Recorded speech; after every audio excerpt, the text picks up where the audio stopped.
in the middle of the off-campus area because it's very relevant to what we're going to be talking about today.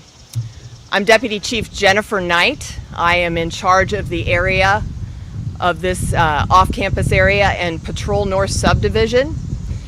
And I'm going to talk to you today about safety in this area.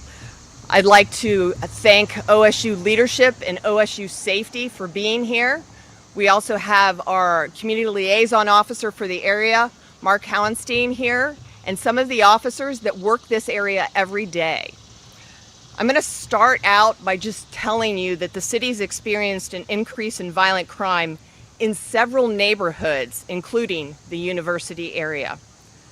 The division typically responds to these crime trends by shifting police resources and combats these trends through increased visibility and by actually placing officers in areas where they're able to respond quickly and identify or apprehend perpetrators.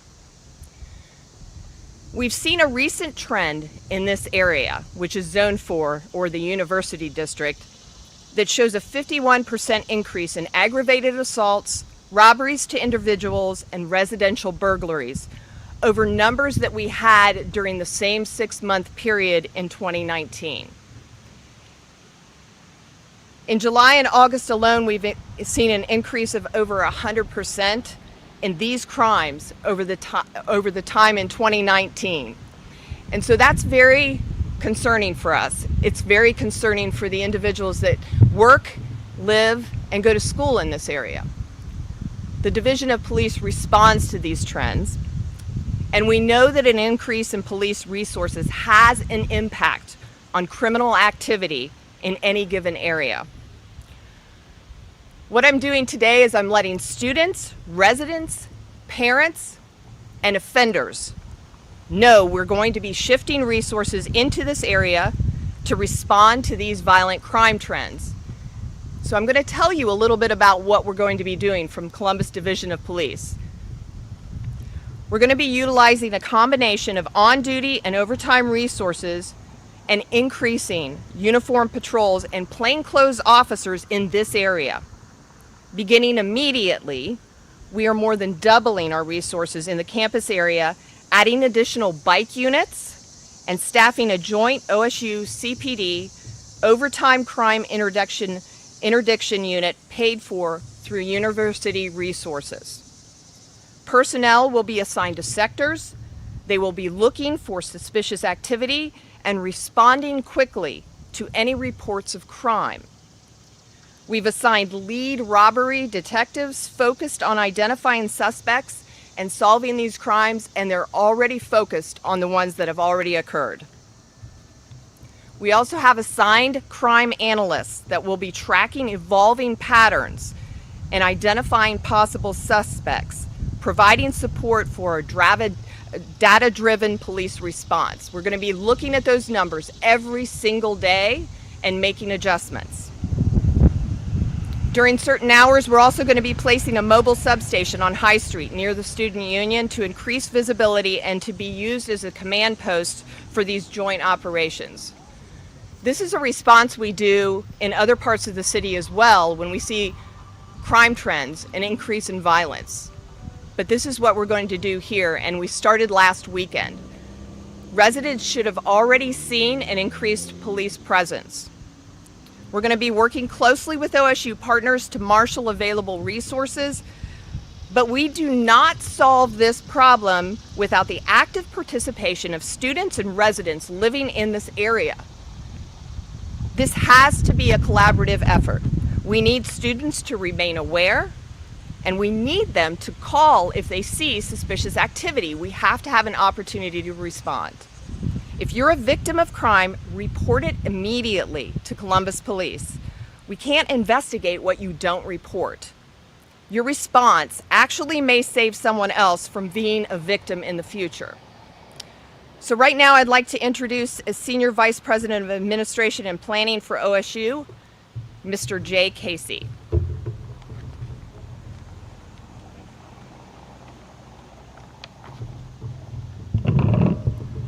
Good afternoon.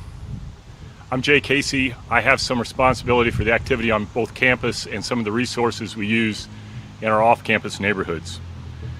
I want to say that the most important thing for Ohio State, for our students, for our parents, for our faculty and staff is always safety and the support of our students to be safe members both on campus and in this community.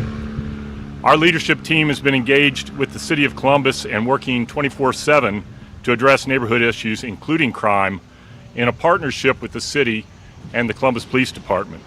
Last week, President Johnson and I met with Columbus Police Chief Bryant to reinforce our CPD partnership and our appreciation for the work of the CPD. Crime incidents are occurring in our off-campus neighborhoods, and we must work together with Columbus Police to combat these crimes.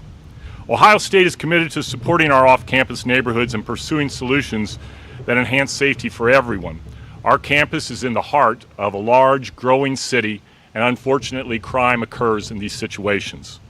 Public safety is multifaceted, though, and police alone cannot solve this problem.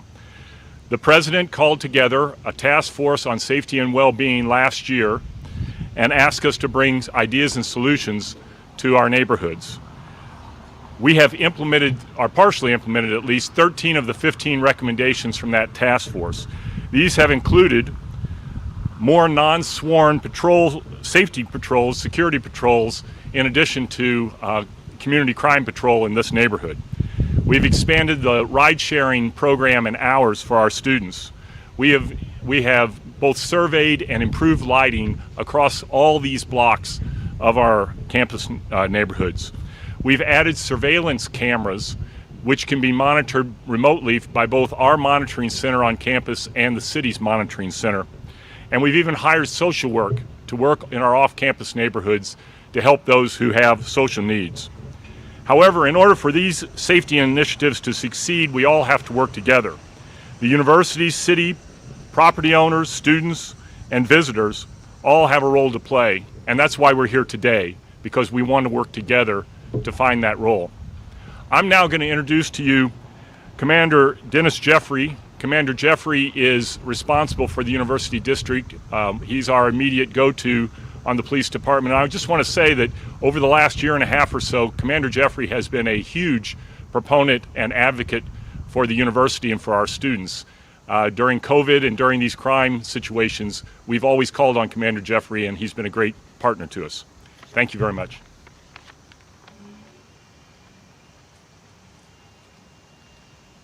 Well, thanks very much, Mr. Casey. I appreciate that. As mentioned, my name is Dennis Jeffrey. I'm the Zone 4 Commander. And really part of my job is to work hand in hand with Ohio State. And even before the uptick in the current crime, we had almost daily conversations with Ohio State. Obviously, they're a huge partner.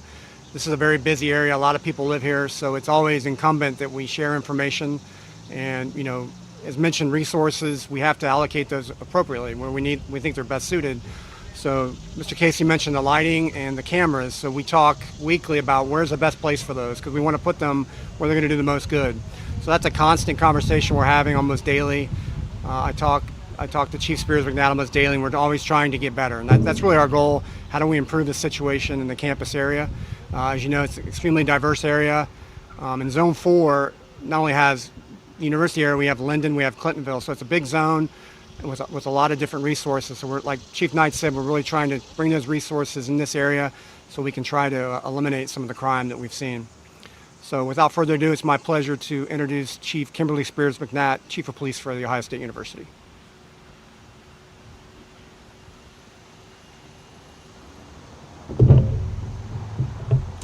Good afternoon, and thank you all for coming. I am Kimberly Spears McNatt, and I serve as the Chief of Police for the Ohio State University Police Division. I first want to thank all the students, parents, and community members that are working together to enhance safety. Not only am I just the Chief of Police, but I'm also a mom. And so when we hear these calls and concerns that come in from parents, I understand and also share those same concerns. I also recognize that police cannot be the only solution and that safety means different things to different people. However, in order for us to be successful, we must all work together as a university, the city, property owners, residents, and visitors. Oftentimes I have the opportunity to meet with many students to hear their concerns, for them to share their different viewpoints and their perspectives. Some of the resources that we've been able to share with our officers and students to share is that some of those safety resources that we have available for them to use, such as our free self-defense classes, our Rave Guardian app, which allows them to have someone follow them virtually as they're walking back and forth to campus. This is really important. Our partnership with the City of Columbus is critical. It's important since our campus and our university is within the city. It's important that we continue to work together to solve these issues as they are being addressed in the community. We have been working with Columbus Police Division daily to address these issues that's been occurring off campus. As DC Jennifer Knight has shared, the Columbus Police Division has committed to adding additional officers. OSU PD is also committed to the same initiative that we are requiring our officers to also work crime addiction, and we are mandating officers to address these issues that's concerning off campus. We're also adding non-sworn security patrols. This occurred past weekend. This is part of a long-term solution that we're looking towards. This past weekend, we added additional lighting for towers to light pathways for our students while they're walking off campus. And we also received a grant from the state of Ohio to purchase additional cameras for off campus. We understand that this is a concern from everyone, and our university senior leadership is equally concerned about the safety for our students, not only on campus, but off campus. We have been encouraging our students when they're out and about to make sure that they are walking in groups, paying attention to their surroundings, removing their earbuds, but this is just the first of the beginning of the things that we're doing to keep our officers, not only our officers safe, but our students. It's critical that we continue to have this partnership with Columbus Police Division as we work together to reduce the crimes that are occurring in the off-campus neighborhood. Finally, not only do I want to thank OSU PD officers, I want to thank CPD and also our non-sworn security, who are all working together to address these trends and crimes that we see occurring. I think a good example of this is our crime interdiction that we've been talking about, that you see this joint patrol from OSU PD and CPD in the off-campus neighborhoods. This collaboration allows us not only to share information about crime trends, but also provide additional resources for our students who are on campus when these crimes occur. The partnership that we have with CPD is critical because we do have students who are living off campus within our city. Thank you. At this time, we will open it up for any questions.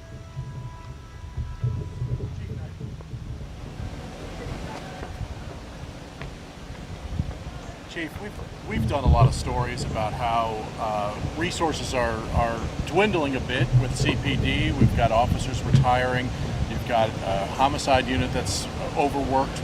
How are you going to shift resources away from other programs to put them over here? And will that shift come at the expense of other areas of town or other departments or programs?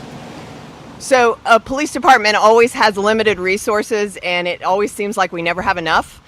And yes, we've seen a lot of retirements and resignations this year, but in a patrol environment, we actually use patrol resources like that very frequently. We shift resources based on crime trends that we talk about every single week.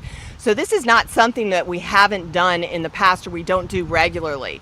We're seeing that increase here. We're recognizing that increase, and we sat down and we talked about what resources we have available, where can we move them, and how can we deploy those resources most effectively. We do this all the time. Even if we have limited resources, we have the ability to respond to crime trends. And so we're going to be able to do that here. These are not permanent resources. Permanent resources are something that we have to continue to advocate for, is increasing our staffing and things like that. And right now, with rising crime rates in several parts of the city, it is a challenge. But we are going to be able to do that on a temporary basis, get this area under control, make sure people feel safe, and then we will continue to evaluate where those statistics are. Chief, you mentioned the crime increase all across the city, including this neighborhood. Specific to this neighborhood, when you look at previous August, when students come back there's many more neighborhood safety alerts this year compared to other years. What do you think is driving it in this area? I think this area is experiencing what we're experiencing in other parts of the city is basically a belief that lawlessness is going to be accepted. And I'm here to tell you it's not going to be. The police department's not going to accept it. The residents aren't going to accept it. People that live and work here are not going to accept it. I think that this area is no different than some of the other areas that we're experiencing that kind of behavior. What we need to do is we need to focus and we need to make sure that we're operating in collaboration with the residents, city government, the police departments, and any resource that will help us. I think that this is a trend. I'm hoping it doesn't continue, but we absolutely need to address it now. And I'm here to tell those individuals that are victimizing the students out here, we will have a police officer right around the corner. We will catch you, we will arrest you, and we will prosecute you. Any additional questions?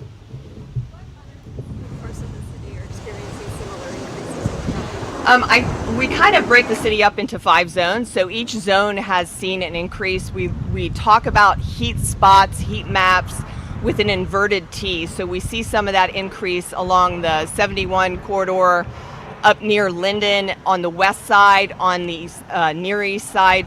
It's kind of an inverted T where we have hot spots, and those change over time, but right now we're seeing increases in those areas, and we are responding with resources. Any additional questions? And Chief Knight, you mentioned OSU has the resources to pay for this overtime program. What would you say to neighborhoods where there's increasing crime that don't have the funding to pay for overtime officers when their neighborhoods are also being ridden with crime? So the Columbus Division of Police, we change how we're deploying our resources based on those crime trends. They do not need to have a fund to be able to pay for that. OSU and the Columbus Division of Police have had this partnership in place for years, and this is to put additional resources on the street in these areas where when students come back for the year in the fall. And we use that money to supplement those resources. We've been doing it for years. It's very effective, but those individuals in Linden and those individuals on the Near East Side can know that we absolutely move our resources around to impact crime trends in their neighborhoods as well. Any additional questions? For Chief Spears? Oh, absolutely. You mentioned the state grant funding going towards additional cameras in the area. What else is that funding going to go towards? So right now, if you just heard, we just received the funded grant. We're looking for utilizing the information for additional cameras. Right now, that's the focus where we would like to see that money go for the grant.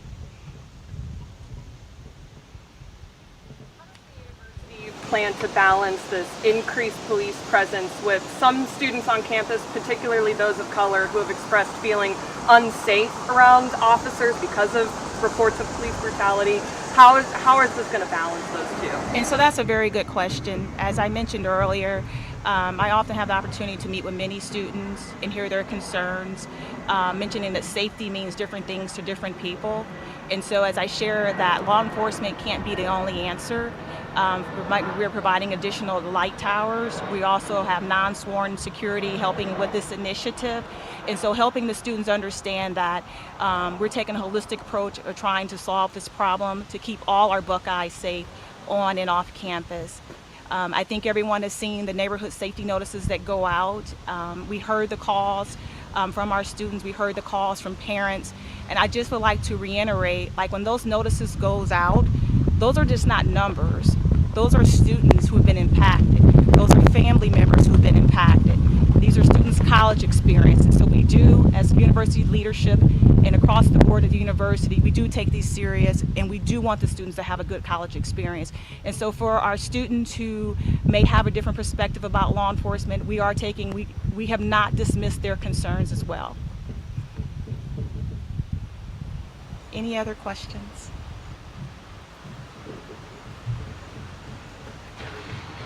Thank you.